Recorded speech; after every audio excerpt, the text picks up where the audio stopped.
It's my pleasure to introduce our special speaker today. His passion for serving others and his strong leadership skills were honed during his career in the U.S. Army and National Guard. He was a commissioned senior Army helicopter pilot and more than 3,600 hours of flight time.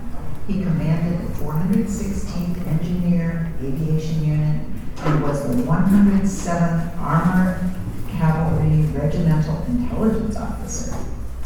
Now a community leader who brings people together for positive change, retired Major George Lemon has served on the boards of the Altman Oroville Hospital, United Way, the Stark County Memorial Business Association, and the Canton Museum of Art.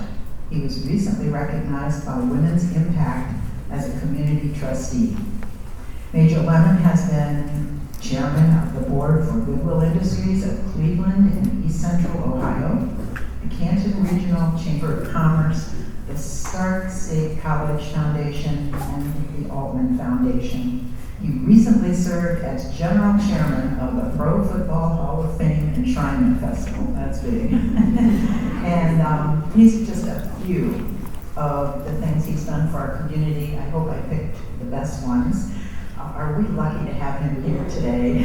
I'm so blessed. Fred, thank you for suggesting that we have Major Lemon here. Please welcome retired Major George Lemon.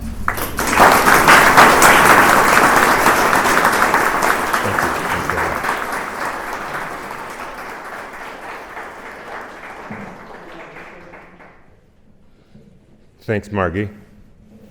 I appreciate those words. Before we get started here, I just want to call attention to a fabulous partner, my wife, Kayleen.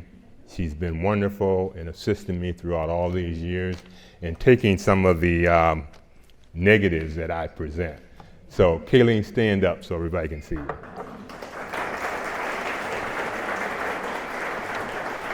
Thank you, and I love you.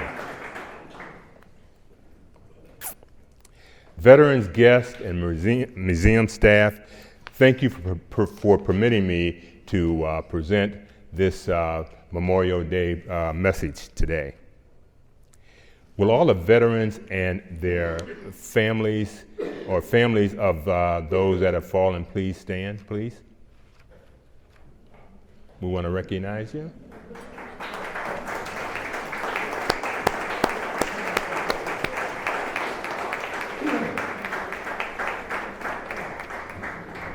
That's really great.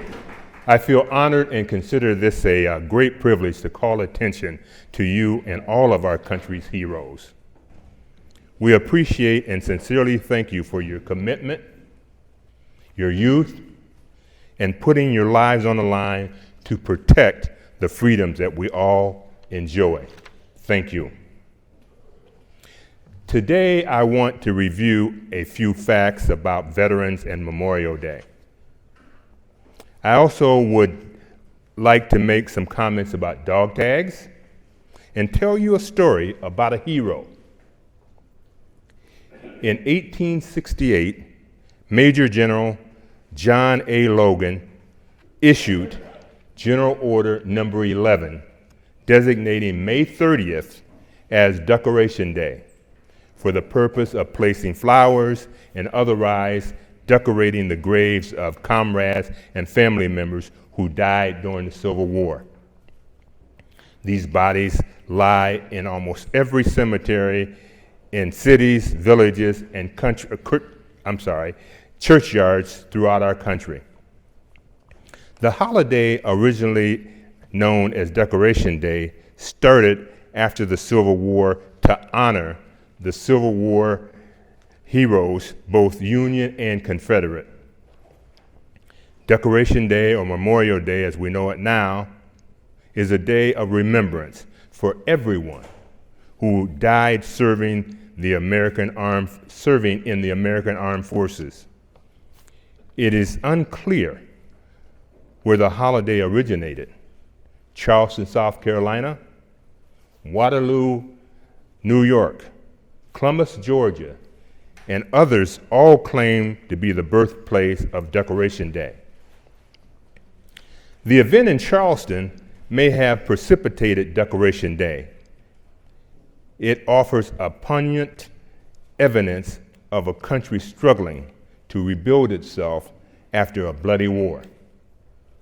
257 Union soldiers died in prison in Charleston during the Civil War and were buried in a mass grave at the racetrack. The town's black residents, freed slaves, organized a May 1st ceremony in which they landscaped a burial ground for these fallen heroes. They individually dug up each one and had a gravesite for each of them. There was a little contempt going on at the time because this was largely the performance of the black freed slaves, and very few white individuals wanted this to happen. Unfortunately, a lot of this contention still occurs today. Some of you might be aware of what happened last year in Hudson, Ohio. Lieutenant Colonel Kempner was asked to present a preceding copy of his speech to the organizers of the Memorial Day celebration. When he started to talk about the history of Memorial Day, Decoration Day as it was called, and brought up the fact about the black slaves putting on that particular ceremony to honor the dead, his mic was cut off. That mic was off for his entire comments made about the contributions that the black freed slaves had to the history of this country. Right after he finished those remarks, his mic was turned back on. It's a shame when this kind of thing happens. It really is. And there was no question about it that this was done to prevent part of our history from being told the way it actually happened. Has anybody here heard of that story?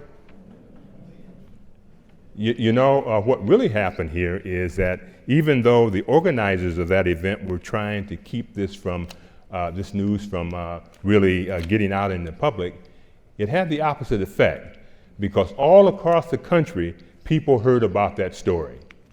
And so it became much bigger than if they had allowed this to happen as it should have happened during his presentation.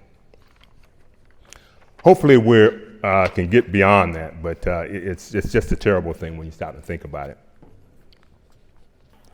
The first celebration, or national celebration, of the original Decoration Day took place on May the 30th, 1868, 2 years after the Charleston, South Carolina decoration of the graves by the black slaves.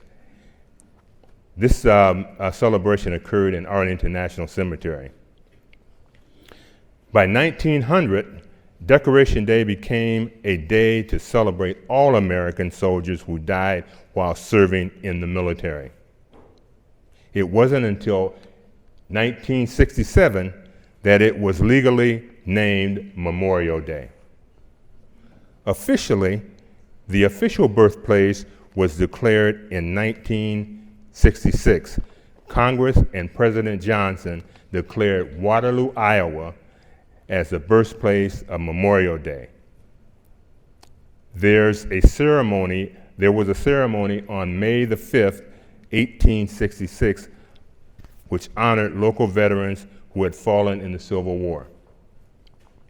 The final event that cemented the modern culture of the Memorial Day was in 1968, when Congress passed the Uniform Holiday Act, which designated Memorial Day as being the last Monday in May rather than the 30th of May. From the battlefields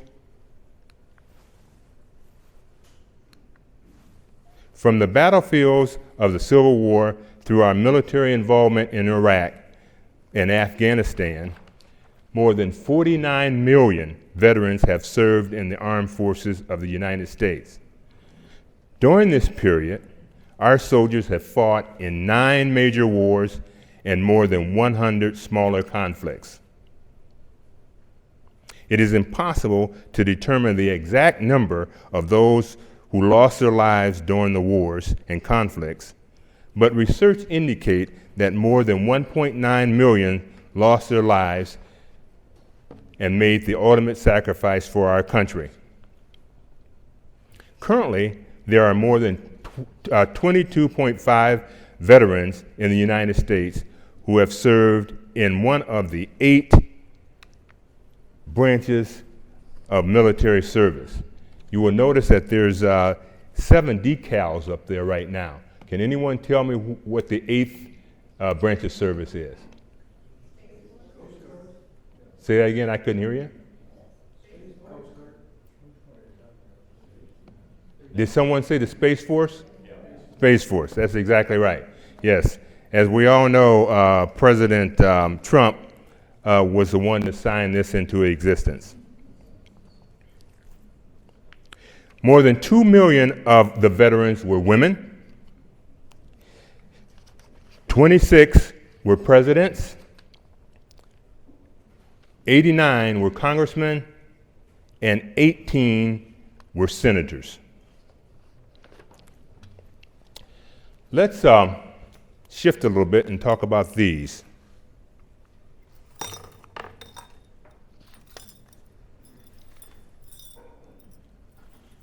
As all of you know, these are dog tags.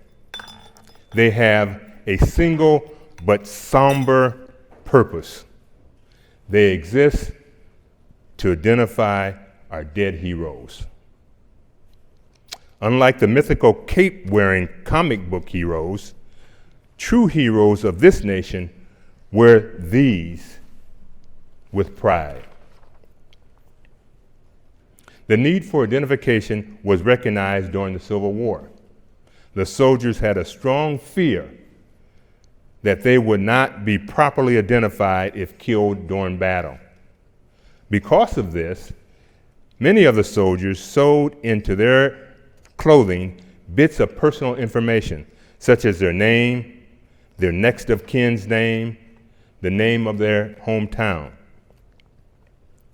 Some of the official military identification tags were made from small circular pieces of leather, wood, or brass. The term dog tag was actually adopted by the soldiers because they resembled the tags that were used during that period to identify dogs. Actually, the official military tag was not authorized for use by the military until December the 20th, 1906. 10 years later, just before the start of World War I, the regulation was changed such that all military personnel were required to wear 2 dog tags. Let's fast forward to the more modern dog tag. Notice how it is configured. One tag is secured using a 28-inch stainless steel chain. The other is attached to a 5 1/2-inch chain. Upon discovering a soldier's body on the battlefield, the tag attached to the smaller chain was removed to record the death. The other tag remained with the body for identification purposes. Today, all military personnel are still issued dog tags, but are also required to submit DNA. Some of you may have seen dog tags with a notch at the end. These tags were issued during World War II through the Vietnam era. There is a recurring myth about the purpose of that notch.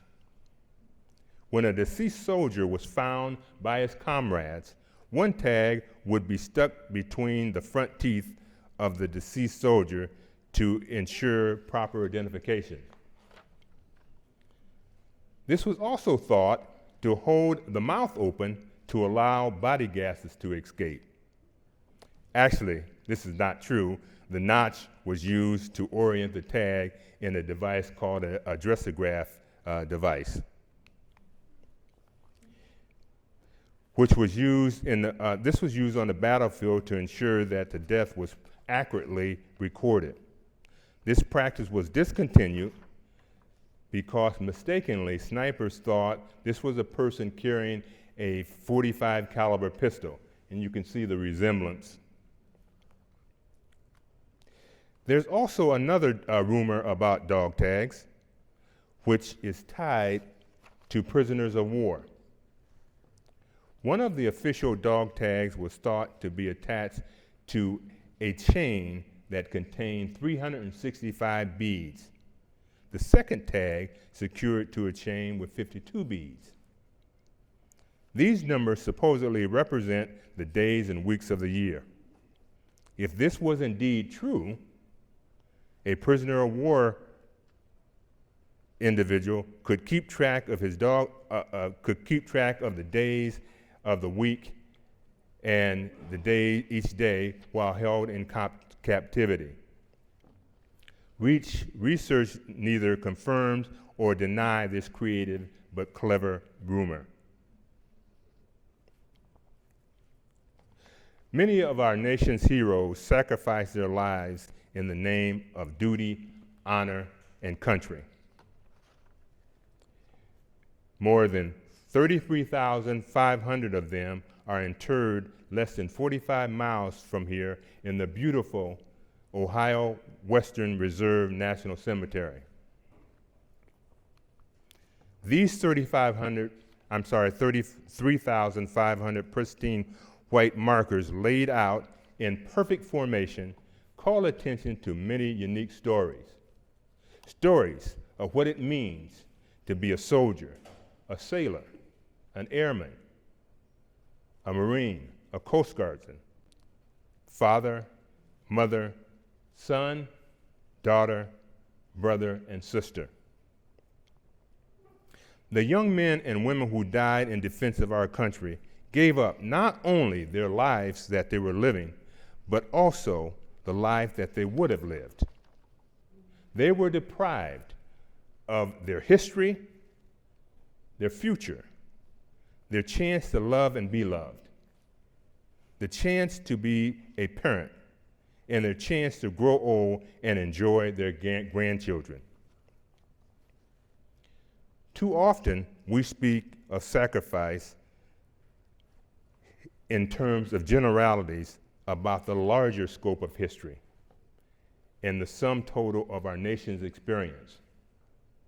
But it's very important for us to remember that every single soldier's life should be honored as a life, a precious life that has family, friends, loves, ups and downs, hopes and dreams. Let me share with you a story that reveals the life of one of those soldiers represented by those pristine white grave markers that we saw in the cemetery just to the north of here. They also represent those that are seen around the world in all of the various military cemeteries. This is not just a story about a heroics on the battlefield, but a story that involves a typical American family, a family just like yours and just like mine. This story began more than 100 years ago in Parma. It ended less than 43 months ago when the dog tags brought peace and closure to the souls of a family of a 22-year-old U.S. Marine named Second Lieutenant Elwood Bailey. During 1917, Ray and Lula Bailey were married. In 1918, the loving union produced a daughter, Virginia, and a son in 1920, who they called Elwood Ray Bailey. The family was extremely close. Virginia and her younger brother, Elwood, were inseparable. They did everything together, from chores on the family farm to fishing during their early years to double dating while in high school. Elwood was a scrappy, all-American, outdoorsy kid who loved cars. His father would let him drive the car even though he was underage. Elwood frequently rowed his boat with his dog at nearby Lake McCormick. He also had a keen interest in airplanes and could not get enough of flying them. Elwood was a nice-looking athletic young man who was very popular with all the young ladies. But there was no doubt his classmate, Eunice Roberts, was his choice. Elwood graduated from Parma High School in 1938, after which he was accepted into Jackson Junior College. While in college, he met Zenith Pond and Bill Maher. They developed a very close friendship and a strong mutual interest in airplanes. All three got their pilot's license and saved their money and bought a used Piper Cub airplane. When the trio graduated from Jackson College in 1941, war was on the horizon. Their love of flying pushed them toward the U.S. Naval Aviation Flight Program.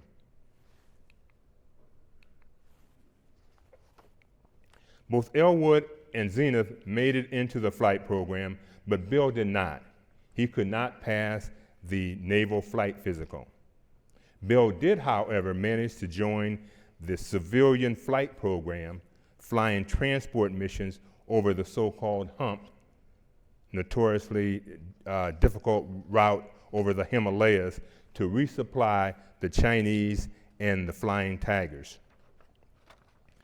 Bill's heroics and bravery earned him many decorations from both the Chinese and the United States government. Of the three friends, Bill was the only one to survive the war. He died in 2012 at the age of 91. On December 7th, 1941, the day that Pearl Harbor was attacked, Cadet Bailey was stationed at the Jacksonville, Florida Naval Station. Shortly after that time, he was appointed an aviator cadet. On April the 22nd, 1942, he received his Naval Aviation Gold Wings and was appointed second lieutenant in the U.S. Marines as a Grumman F-4F Wildcat attack fighter pilot. On June the 26th, 1942, while in San Diego awaiting deployment to Guadalcanal, Second Lieutenant Bailey married his high school sweetheart, Eunice Roberts. Even though Eunice knew that the horrors of war could bring her considerable despair, loneliness, and agony, she still wanted to marry Elwood. The day of the wedding, Elwood's newly created flight squadron, the Fighting 23rd, was placed on immediate alert to ship out to their new combat duty station, Guadalcanal. Sadly, Elwood was only able to spend one night with his new bride. He did not know that he would never see Eunice again or hold her in his arms, and that in less than 2 months, the savage aerial combat would take him. On August the 2nd, 1942, after arriving in Hawaii, Bailey and Zenith boarded the aircraft transport Long Island, bound for Guadalcanal. I think my slides are off here a little bit. There we go. They arrived on August the 20th and transferred their planes to the land-based Henderson Field, which was captured just several days before they arrived from the Japanese. Since the island was heavily occupied with ground Japanese forces, intense combat was all around Elwood and his fellow Marines. U.S. Marine ground forces were desperately trying to hold on to the airfield against determined Japanese attacks from land, sea, and air. Things were very tense, hectic, and frightening, since this was the first time combat for many of the young U.S. rookie airmen and ground forces. 4 days after their arrival, August the 24th, Lieutenant Bailey's air squadron was scrambled to intercept 12 Japanese Zero fighters and 15 bombers. War records documented that the Fighting 23rd shot down 21 enemy aircraft that day. Zenith Pond personally accounted for shooting down 2 bombers and 1 Zero fighter. 2 days later, he became an ace after downing 2 more Zeros. Sadly, Pond was killed on September the 10th, 1942, during aerial combat. The first day of aerial dogfighting was considered a great victory for the Fighting 23rd. However, the squadron's elations were quickly shattered by the sudden realization that one of their planes flown by Second Lieutenant Bailey had not returned from the mission. After several days of unsuccessful searching, Lieutenant Bailey was declared missing in action.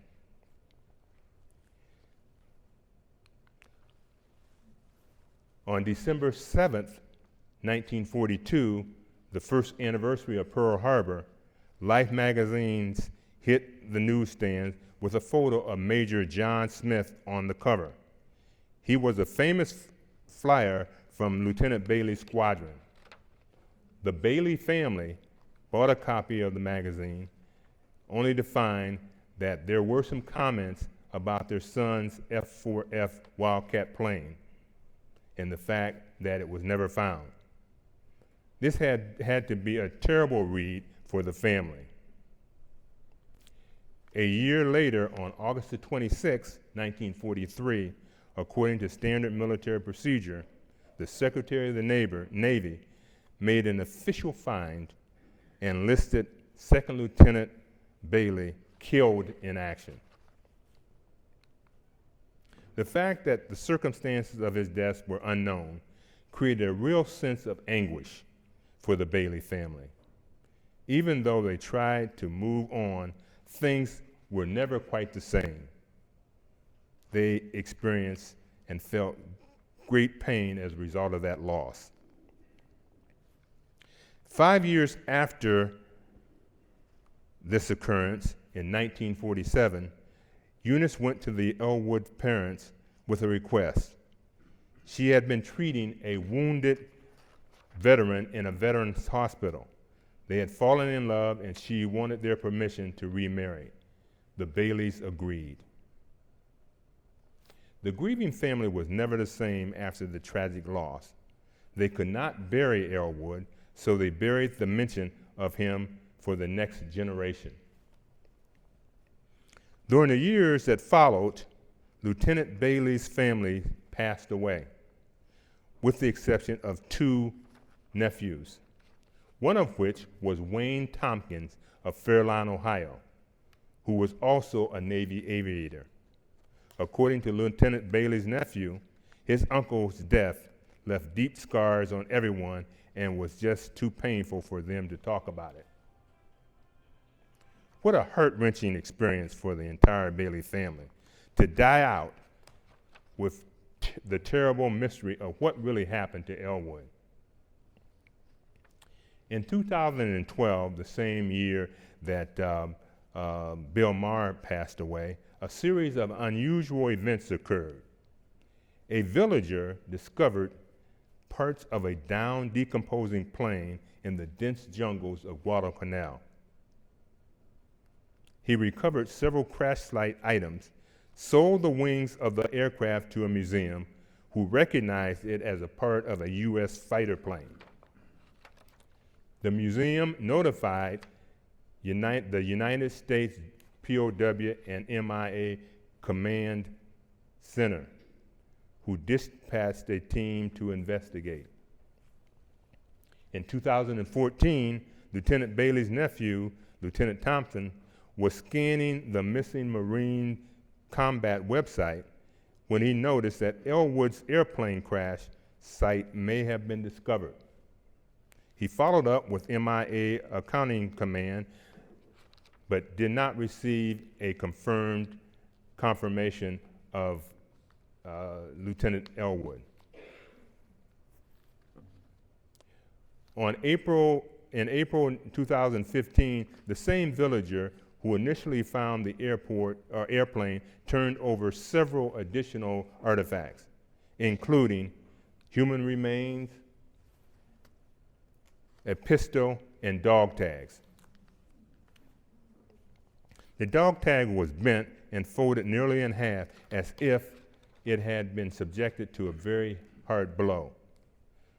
The dog tag was the early war version.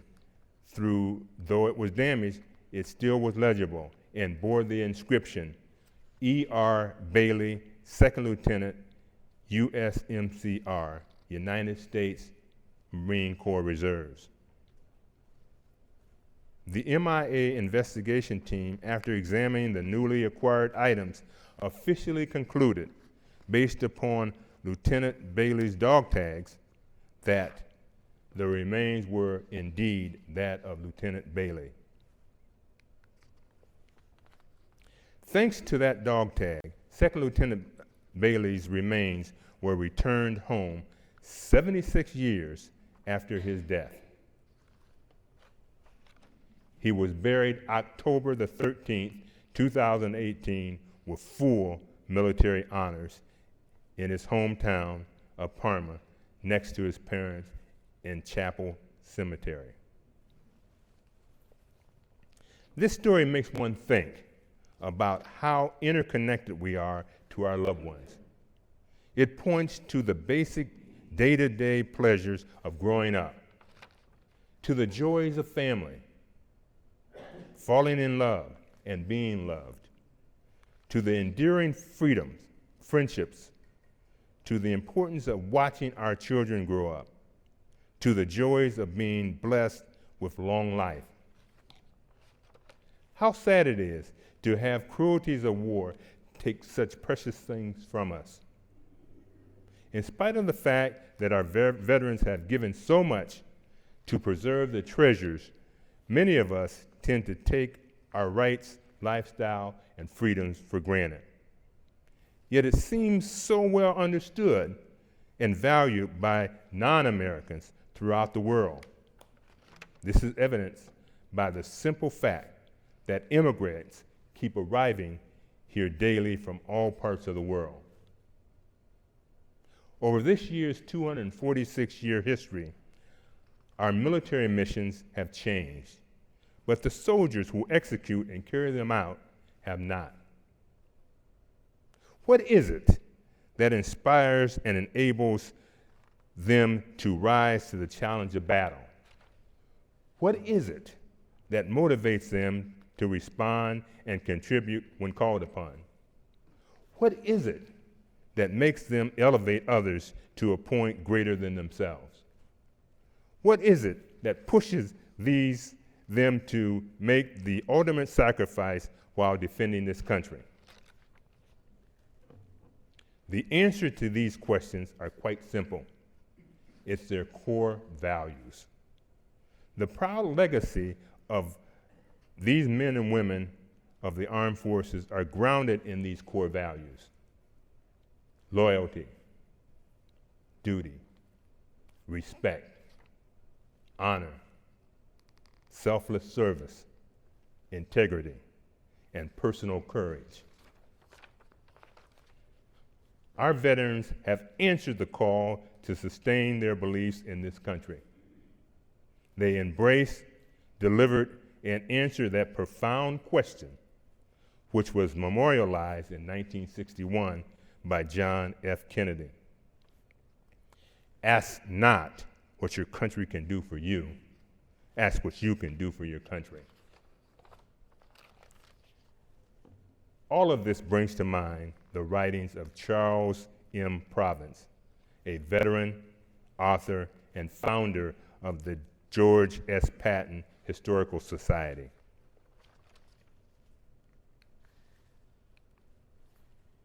It reads, "It's the soldier, not the minister, who gives us freedom of religion. It's the soldier, not the reporter, who gives us freedom of press. It's the soldier, not the poet, who gives us freedom of speech. It's the soldier, not the college campus organizer, who gives us freedom to demonstrate. It's the soldier, not the lawyer, who gives us the right to a fair trial. It's the soldier, not the politician, who gives us the right to vote. It's the soldier who salutes the flag, whose coffin is draped by the flag, who allows the protesters to burn the flag."